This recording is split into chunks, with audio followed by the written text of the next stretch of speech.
Hello students, welcome to my channel. तो आज की इस वीडियो में मैं आपके बीए 4 सेमेस्टर हिस्ट्री, जिसमें मेरे स्टूडेंट्स जो भी हिस्ट्री पढ़ रहे हैं, जिसमें आपको पढ़ना है हिस्ट्री ऑफ मॉडर्न वर्ल्ड, यानी कि आधुनिक विश्व का इतिहास, यही आपको पढ़ना है अपने बीए 4 सेमेस्टर में। ये बात आप जानते हैं क्योंकि सिलेबस आपके साथ डिस्कस हो चुका है, मैं कर चुकी हूँ, और पूरी जो यूनिट्स हैं 1 to 8 वो पूरी मैं कंप्लीट करा रही हूँ। आपकी प्लेलिस्ट बनी हुई है। तो आज की इस वीडियो में मैं इंपॉर्टेंट क्वेश्चन विद आंसर आपको बताने वाली हूँ। पूरा क्वेश्चन बताऊंगी कौन सा परीक्षा के लिए महत्वपूर्ण है 2024। ये देखिए, अप्रैल मई का महीना पूरा आपका एग्ज़ाम ही रहेगा। तो बढ़िया से पढ़ाई कीजिए, चैनल को सब्सक्राइब कर लीजिए क्योंकि लगातार आपके सभी सब्जेक्ट के वीडियोज़ आ रहे हैं। तो आज मैं आपके हिस्ट्री का इंपॉर्टेंट क्वेश्चन बताऊंगी, जहां से 100% आपको अपने एग्जाम में क्वेश्चन देखने को मिलेंगे, और उन क्वेश्चन के साथ साथ मैं आपको उसका आंसर भी बताने का पूरा प्रयास करूंगी और आपको बेहतरीन तरीके से समझा दूंगी। तो यहाँ से आपको 100% क्वेश्चंस अपने एग्जाम में देखने को मिलेंगे ही मिलेंगे। चलिए बिना देर किए वीडियो शुरू करते हैं। तो आपका पहला सबसे इम्पॉर्टेंट क्वेश्चन बन जाता है पुनर्जागरण। ये 100% आएगा। तो देखिए, पुनर्जागरण क्या है, आपसे पूछ सकता है पुनर्जागरण क्या है, पुनर्जागरण से आप क्या समझते हैं, क्वेश्चन किसी भी तरह से पूछ सकता है। और देखिए, फुल डिटेल जो क्लास है हर एक टॉपिक की, जैसे जितना भी आपका सिलेबस में है सब पर वीडियोस मैं अपलोड कर चुकी हूँ। तो ये बात मैं बार बार आपको नहीं बताऊँगी, क्योंकि बताने लगूँगी ये बात तो फिर वीडियो काफ़ी लंबा हो जाएगा। हम बिना इधर उधर की बातें किए सीधे पॉइंट की बात करते हैं और आपके इंपॉर्टेंट क्वेश्चन आंसर को देखते हैं। पुनर्जागरण आपसे पूछ दे, क्या लिखेंगे आप? हेडिंग डालिएगा, फिर लिखना शुरू कीजिएगा। पुनर्जागरण फ्रांसीसी शब्द रेनेसां का हिंदी रूपांतरण है, जिसका अर्थ है फिर से जीवित होना, यानी फिर से जाग जाना। पुनर्जागरण से आशय उस अवस्था से होता है जब मानव समाज जो है अपनी पुरानी परंपराओं से जाग जाता है, उठ जाता है, और नई उपयोगी परिवर्तनों के लिए काफ़ी ज़्यादा उत्सुक जब हो जाता है मनुष्य। तो इस प्रकार जो पुरानी परंपराएं होती हैं उनमें क्रांतिकारी परिवर्तन होने लगते हैं, और जब क्रांतिकारी परिवर्तन होते हैं तो उसके फलस्वरूप समाज में आमूल-चूल परिवर्तन हो जाता है।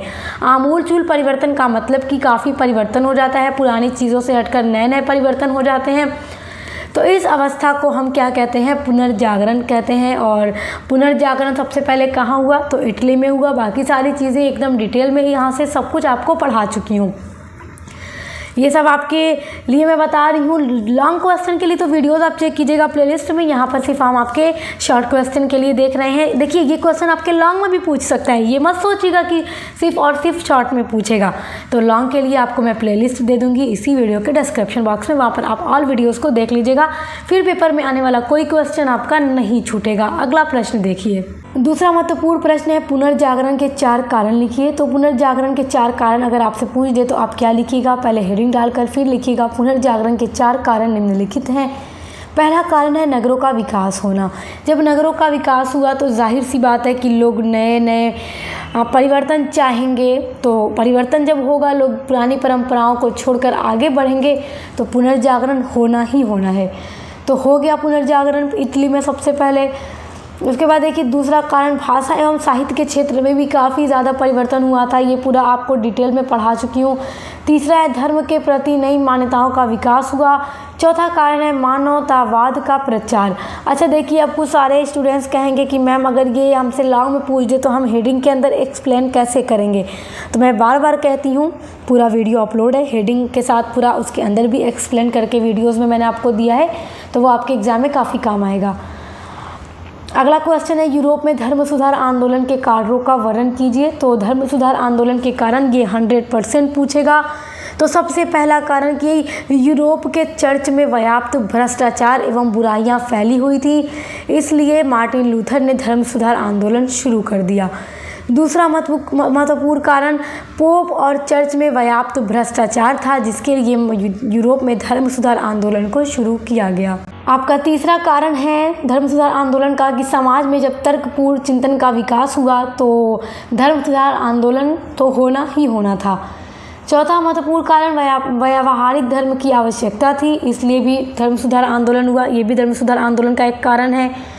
और पांचवा कारण है पुनर्जागरण, क्योंकि पुनर्जागरण से मनुष्य क्या था? जाग चुका था, और पुरानी परंपराओं रीति रिवाजों को छोड़कर वो आगे बढ़ रहा था। तो फिर धर्म सुधार आंदोलन की आवश्यकता भी थी, तो इसलिए ये भी पुनर्जागरण भी एक धर्म सुधार आंदोलन का महत्वपूर्ण कारण बन जाता है। अगला आपका महत्वपूर्ण प्रश्न है, धर्म सुधार आंदोलन के परिणाम लिखिए। This is very important question, धर्म सुधार आंदोलन के परिणाम। तो पहला क्या हुआ, क्या पहला परिणाम निकलकर सामने आया कि कैथोलिक धर्म में सुधार हुआ, प्रोटेस्टेंट धर्म का उदय हुआ। ये दूसरा परिणाम है, क्योंकि मार्टिन लूथर के द्वारा प्रोटेस्टेंट आंदोलन चलाया गया था धर्म सुधार आंदोलन करने के लिए। फिर वही एक अलग से समुदाय के रूप में उभर कर सामने आता है एक नए धर्म के रूप में, जो कि सब कुछ मैं आपको पढ़ा चुकी हूँ। 1 से लेकर 8 तक की यूनिट्स पूरी अपलोड है चैनल पर, प्लेलिस्ट बनी हुई है, लिंक मैं आपको इसी वीडियो के डिस्क्रिप्शन बॉक्स में दे दूँगी। हर वीडियो देखकर आपका पूरा लॉन्ग क्वेश्चन विद नोट्स तैयार हो जाएगा। तीसरा आपका इम्पॉर्टेंट देखिए परिणाम जो है वो है पोप शक्ति का पतन हो गया। जो शक्तियाँ पोप थी, जो कि भ्रष्टाचार फैला हुआ था, वो सब समाप्त हुआ और गिरजाघरों में जो व्याप्त बुराइयाँ थी उनको भी पूरी तरह से दूर करने का प्रयास किया गया। अगला महत्वपूर्ण आपका क्वेश्चन है, यूरोप में धर्म सुधार आंदोलन से आप क्या समझते हैं। अगर ये आपसे पूछ दे धर्म सुधार आंदोलन से आप क्या समझते हैं, तो देखिए उत्तर आपका हो जाएगा कि पुनर्जागरण के बाद यूरोप में धर्म के क्षेत्र में क्रांतिकारी परिवर्तन हुए, जिससे कि धर्म सुधार आंदोलन कहा गया। क्योंकि जब धर्म के क्षेत्र में परिवर्तन होंगे तो उसे धर्म सुधार आंदोलन ही हम कहेंगे। और यूरोप के चर्चों में व्याप्त भ्रष्टाचार फैला हुआ था और इन भ्रष्टाचार और बुराइयों को समाप्त करने के लिए जो आंदोलन किया गया उसे धर्म सुधार आंदोलन कहा गया। अगला आपका महत्वपूर्ण प्रश्न है, जो कि 100% आपके पेपर में आना ही आना है, वो है औद्योगिक क्रांति। औद्योगिक क्रांति पर भी फुल डिटेल वीडियो अपलोड है। क्या है ये, इसके कारण, परिणाम, इसके बाद होने वाले आविष्कार, सारी चीज़ें आपको पूरा बता चुकी हूँ। इसके लाभ, सारी चीज़ें मैं आपको पढ़ा चुकी हूँ। यूनिट नंबर 2 में आपको पढ़ना है ये अपने सिलेबस के अंतर्गत।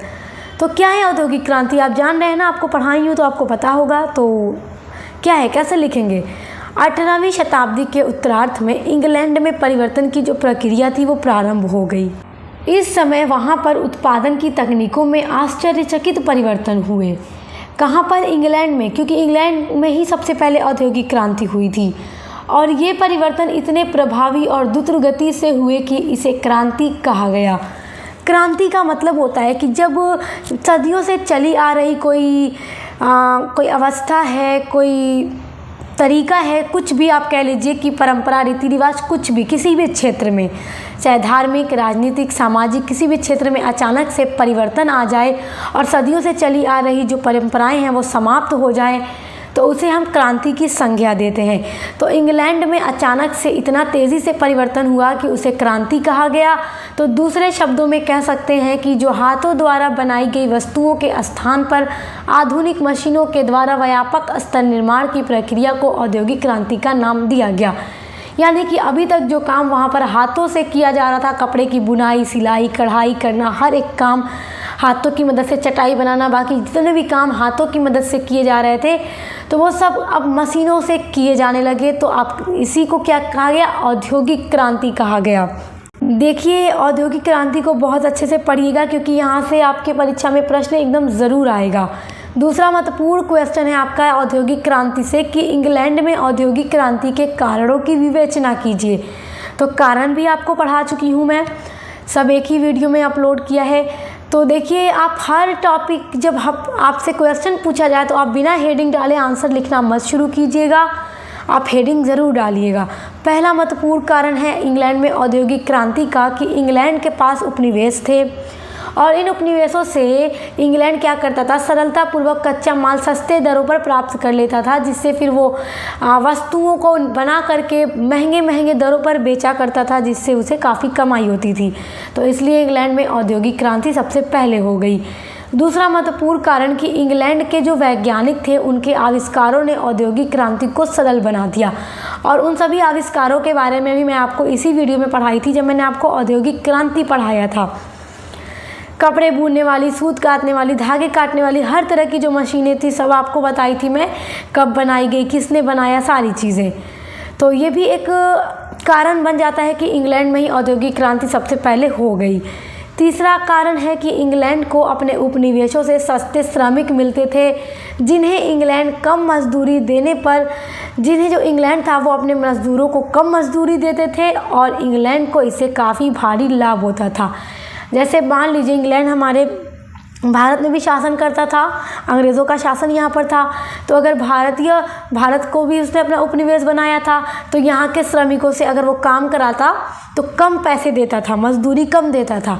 तो अब जाहिर सी बात है कि जितनी मजदूरी बनती है उससे कम देगा तो इसका फ़ायदा होगा ही होगा। तो इसलिए इनका फ़ायदा होता था, इसलिए इनके पास पैसों की कमी नहीं थी। इसलिए चौथा कारण बन जाता है कि इंग्लैंड में पूंजीपतियों के पास धन की कोई कमी नहीं थी। धन इतना था कि ये बड़े बड़े उद्योग धंधे स्थापित कर रहे थे और बड़े बड़े पैमाने पर उत्पादन किए जा रहे थे, जिससे इंग्लैंड में औद्योगिक क्रांति होना संभव था। तो ये महत्वपूर्ण 4 कारण आप याद रखिएगा। अगला आपका इंपॉर्टेंट क्वेश्चन है जेम्स द्वितीय। देखिए अक्सर ये अति लघु में पूछ देगा और इसी तरह से लिखकर छोड़ देगा जेम्स द्वितीय। तो अब आपको पता होना चाहिए जेम्स द्वितीय कौन है। आपको मैं पढ़ा चुकी हूँ, आपको याद होगा। याद आया ना? बिल्कुल याद आया। और देखिए जेम्स द्वितीय जो था इंग्लैंड का शासक था जो स्टुअर्ट वंश का था। स्टुअर्ट वंश का ये शासक था जिसका नाम था जेम्स द्वितीय। ये इंग्लैंड में शासन कर रहा था। जेम्स द्वितीय 1685 ईस्वी में इंग्लैंड की गद्दी पर बैठा। वह अत्यधिक निरंकुश एवं स्वेच्छाधारी शासक था। निरंकुश एवं स्वेच्छाधारी शासक क्या होता है ये आपको बताई थी मैं जब मैं आपको इंग्लैंड की क्रांति पढ़ा रही थी। निरंकुश एवं स्वेच्छाधारी का मतलब होता है ऐसा शासक जिसे बस अपने हितों की पूर्ति की परवाह हो, अपने जनता की परवाह इसे नहीं थी। ये बहुत निरंकुश था, जनता पर काफ़ी मात्रा में ये कर थोपता था और काफ़ी असमानताएं थी समाज में। धर्म और जाति देख करके लोगों को नौकरियां दी जा रही थी। कुछ इस तरह का यहाँ पर था जिससे कि इंग्लैंड की जनता क्रांति करने के लिए प्रेरित होती है।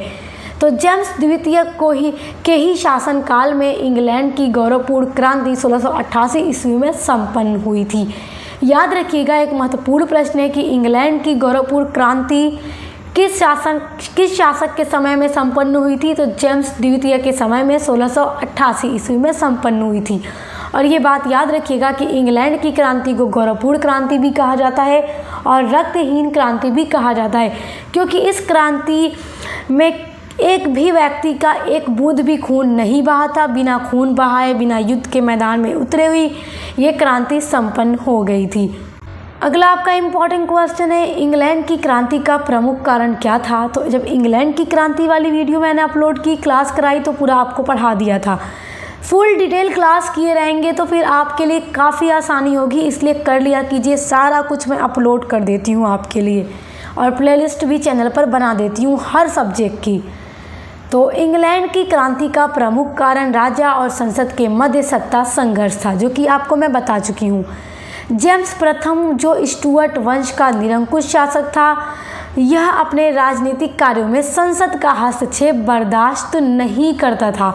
इसीलिए इसी के शासनकाल में 1603 ईस्वी से राजा और संसद के मध्य सत्ता का संघर्ष शुरू हो गया और यही सत्ता का संघर्ष राजा और संसद के मध्य एक क्रांति का कारण बनता गया। पृष्ठभूमि तैयार होती गई 1603 ईस्वी से और फिर जाकर 1688 ईस्वी में जेम्स द्वितीय के समय में संपन्न होती है क्रांति, जब फिर सब कुछ बदल जाता है। तो आप यहाँ पे अगर समझ नहीं पा रहे हैं इस चीज़ को, तो आपके लिए पूरी वीडियो देखना महत्वपूर्ण है। इंग्लैंड की क्रांति वीडियो अपलोड है चैनल पे मेरे, प्लेलिस्ट में आपको लिंक दे दूंगी इसी वीडियो का डिस्क्रिप्शन बॉक्स में। फुल वीडियो देख लीजिएगा, क्योंकि तभी आप आसानी से अपने प्रश्नों के उत्तर लिख पाएंगे, वरना आपसे अति लघु में पूछे तो आप इसको लिख दीजिएगा। अगला महत्वपूर्ण प्रश्न है अमेरिका की क्रांति का प्रमुख कारण क्या थे। तो अमेरिका की क्रांति के प्रमुख कारण निम्नलिखित थे, जिसमें पहला है अंग्रेज़ी सरकार के कठोर कानून। जिस तरह भारत में हमारे अंग्रेज़ लोग कानून बनाए जाते थे कठोर से कठोर, वैसे ही वो अमेरिका में भी करते थे, क्योंकि अमेरिका को भी उन्होंने अपना उपनिवेश बना लिया था। तो अंग्रेज़ी सरकार के वहाँ पर कठोर कठोर कानून लगाए जा रहे थे, जो कि अमेरिका की जनता बर्दाश्त नहीं करना चाहती थी। वो अब इन सब चीज़ों से तंग आ चुकी थी और क्रांति करना चाहती थी, परिवर्तन चाहती थी। तो इसलिए अमेरिका की क्रांति संपन्न हुई और अमेरिका की स्वतंत्रता संग्राम पर भी एक वीडियो मैंने अपलोड कर दी है पूरी डिटेल में। दूसरा कारण था अमेरिका की क्रांति का बोस्टन चाय पार्टी की घटना। देखिए, बोस्टन चाय पार्टी की घटना तो बहुत महत्वपूर्ण टॉपिक है और बहुत इम्पॉर्टेंट एक कारण समझ लीजिए इसको अमेरिका की क्रांति का, जो कि मैं जब अमेरिका की क्रांति आपको पढ़ा रही थी उसी वीडियो में इसके बारे में पूरा समझा दिया था, तो आप देख लीजिएगा वीडियो। तीसरा कारण था स्वतंत्रता की भावना, क्योंकि यहाँ के लोगों में स्वतंत्रता की भावना जाग उठी थी। ये लोग स्वतंत्र होकर जीना चाहते थे, इसलिए इन्होंने आंदोलन करना शुरू किया और ये आज़ाद होना चाहते थे। तो इसलिए वहाँ की जनता जो थी यूनाइटेड होती है, एक होती है और फिर आंदोलन करना शुरू करती है आज़ादी के लिए। इसीलिए ना अमेरिका का नाम क्या है, यूनाइटेड स्टेट ऑफ अमेरिका, क्योंकि वहाँ के लोग एक हो गए, इकट्ठे हो गए। उन्होंने कहा कि हम अलग नहीं हैं। और चौथा कारण है अंग्रेज़ी सरकार द्वारा जो स्टाम्प एक्ट कानून पारित किया गया था, ये भी एक महत्वपूर्ण कारण था अमेरिका की क्रांति का। तो जब ये एक कानून लागू किया गया अंग्रेज़ी सरकार के द्वारा अमेरिका में, तो अमेरिका की जनता ने नारा देना शुरू किया कि जब इंग्लैंड के संसद में हमारा कोई अमेरिका का प्रतिनिधि नहीं बैठता है तो हम टैक्स नहीं देंगे, हम कर नहीं देंगे। अगर प्रतिनिधि नहीं तो कर नहीं, ये नारा अमेरिका के लोगों ने देना शुरू कर दिया। तो ये भी एक महत्वपूर्ण कारण था अमेरिका की क्रांति का। अगला महत्वपूर्ण प्रश्न जो कि वेरी इंपॉर्टेंट है, रूस की क्रांति। ये मान लीजिए विश्व के इतिहास में ये भी एक महत्वपूर्ण घटना है, तो ये भी आपके लिए इम्पॉर्टेंट है। देखिए, आपसे अगर पूछ दे रूस की क्रांति इसी तरह से अति लघु में लिखकर छोड़ दे तो फिर आप क्या लिखेंगे? आप सबसे पहले हेडिंग डालिएगा रूस की क्रांति, फिर लिखना शुरू कीजिएगा कि विश्व के इतिहास में रूसी क्रांति का महत्वपूर्ण स्थान है। देखिए यहाँ पर होगा 19वीं शताब्दी, ठीक है, ये हो जाएगा आपका 19वीं सदी के पूर्वार्ध तक रूस जो था एक पिछड़ा हुआ असभ्य देश था, बहुत पिछड़ा हुआ था। 19वीं सदी के पूर्वार्ध में जो रूस था बहुत पिछड़ा और असभ्य देश था। जो रूसी समाज था वो जारशाही एवं तानाशाही का शिकार था तथा श्रमिकों एवं कृषकों की जो दशा थी वो काफ़ी शोचनीय थी। शोचनीय का मतलब बहुत बहुत ख़राब थी। वहाँ के लोगों की जो कंडीशन थी, ख़ास तौर से जो गरीब लोग थे, किसान मजदूर ये लोग थे, इनकी स्थिति बहुत बेकार थी। रूसी समाज में सामाजिक असमानता के कारण असंतोष उत्पन्न हो गया था। देखिए, जिस तरफ फ्रांस के समाज में असमानताएं फैली हुई थी और फ्रांस की क्रांति जब मैंने आपको पढ़ाया था तो पूरा सब कुछ आपको बताया था, तो ठीक कुछ उसी तरह से रूस में भी था। यहाँ भी समाज में असमानताएं पूरी तरह से फैली हुई थी और जनता क्रांति के लिए उतावली हो गई। और निकोलस द्वितीय जो था रूस का अंतिम जार सम्राट था, जिसे 1917 ईस्वी में समाप्त कर सदा के लिए जारशाही का नामो निशान रूस में मिटा दिया गया। तो रूस की क्रांति में अगर आपसे वेरी शॉर्ट में पूछ दे तो इतना एकदम परफेक्ट आपका आंसर तैयार हो जाता है। इसको जल्दी से स्क्रीनशॉट कर लीजिए क्योंकि आपसे ज़रूर पूछेगा। अगला महत्वपूर्ण प्रश्न है, वेरी इंपॉर्टेंट क्वेश्चन है, विश्व के इतिहास में पहली राजनीतिक क्रांति कौन थी? ये क्वेश्चन आपके सिलेबस के लिए, अपने आपके एग्ज़ाम के लिए तो इम्पॉर्टेंट है ही, साथ ही साथ अगर आप किसी कंपटीशन एग्ज़ाम की तैयारी करते हैं तो उसके लिए भी ये बहुत ज़्यादा इम्पॉर्टेंट है। ऑब्जेक्टिव्स में भी आपसे पूछ सकता है कि विश्व के इतिहास में पहली राजनीतिक क्रांति कौन थी, फिर 4 क्रांति ऑप्शन में दे देगा फ्रांस की क्रांति, इंग्लैंड की क्रांति, अमेरिका की क्रांति या रूस की क्रांति। तो आपको पता होना चाहिए कि इंग्लैंड की क्रांति संपूर्ण विश्व के इतिहास में पहली राजनीतिक क्रांति थी जो 1688 ईस्वी में जेम्स द्वितीय के शासनकाल में संपन्न हुई थी। तो याद रखिएगा, ये 100% इम्पॉर्टेंट है, इसको एकदम दिमाग में बैठा लीजिए। अगला इम्पॉर्टेंट क्वेश्चन है फ्रांस की क्रांति। ये भी महत्वपूर्ण टॉपिक है, यहाँ से भी आपके परीक्षा में प्रश्न 100% आना ही आना है। तो फ्रांस की क्रांति कोई अनहोनी घटना नहीं थी, बल्कि वर्षों से चली आ रही दुर्व्यवस्था एवं कुशासन का परिणाम थी। फ्रांस में निरंकुश एवं स्वेच्छाधारी सम्राटों का शासन था और फ्रांस का जो समाज था वो 3 स्टेट में बटा हुआ था, जो कि जब मैं फ्रांस की क्रांति पढ़ा रही थी तो सब कुछ आपको समझा दिया था। जिसमें प्रथम स्टेट में पादरी, द्वितीय स्टेट्स में कुलीन सामंत तथा तृतीय स्टेट्स में किसान मजदूर एवं मध्यम वर्ग के लोग आते थे। और जो पादरी और सामंत कुलीन थे उनको समाज में विशेषाधिकार यानी कि बहुत अधिकार प्राप्त थे और साधारण वर्ग की जो दशा थी काफ़ी शोचनीय और ख़राब थी। जो गरीब किसान मजदूर थे, मध्यम वर्ग के लोग, वो करों का बोझ ढो रहे थे, जबकि पादरी और सामंत थे वो करों से मुक्त थे, इन पर कोई कर नहीं था।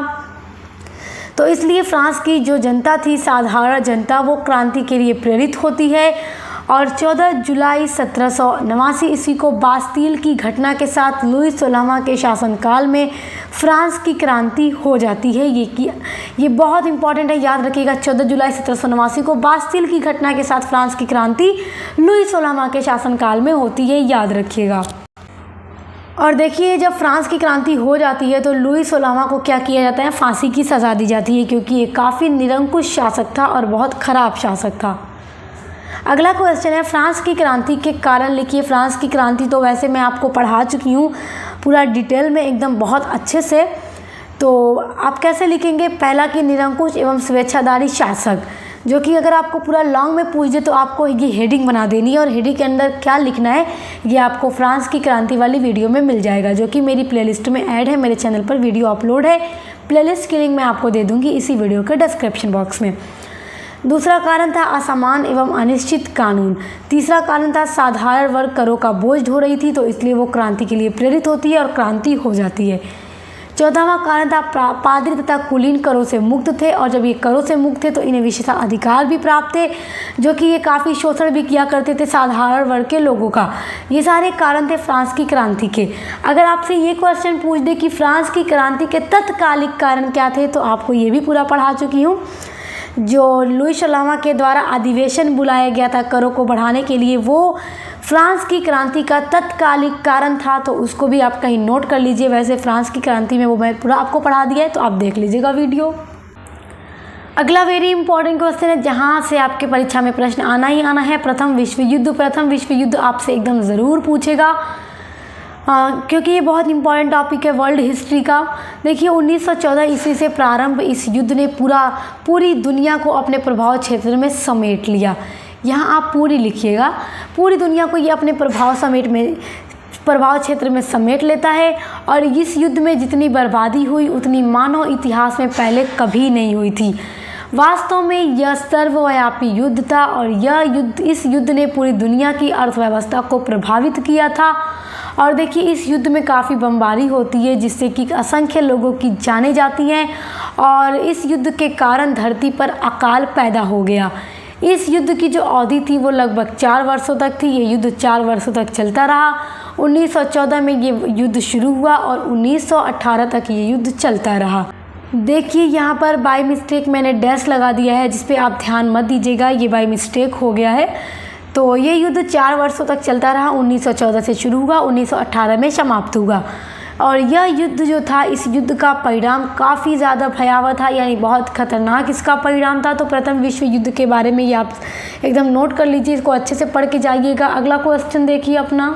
अगला आपका इंपॉर्टेंट क्वेश्चन है, प्रथम विश्व युद्ध के परिणाम लिखिए। तो यहाँ पर अति लघु में आपसे पूछ दे तो ये 4 परिणाम लिख दीजिएगा। पहला कि जन धन की काफ़ी हानि होती है और सारे देशों की अर्थव्यवस्थाएं इससे प्रभावित होती हैं।